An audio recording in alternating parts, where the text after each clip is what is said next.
can actually hinder learning. So what I mean by this is that there is one report that has been widely quoted that was done on brain studies by MIT recently that showed that there was very little brain activity and certainly meaningfully lower brain activity when learners were using ChatGPT versus being actively engaged in other forms of learning.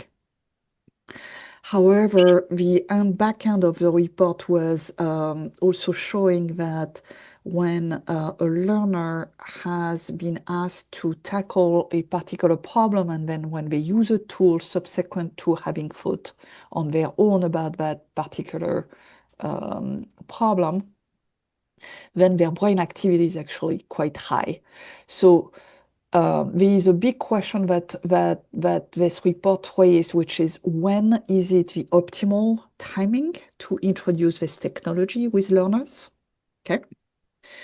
There is another report, there is another research that showed also some concerns on children performing better with those AI tools on tests. But when you are taking away the tools, then they perform less well than if they had been unaided by any AI tools throughout their learning. Okay?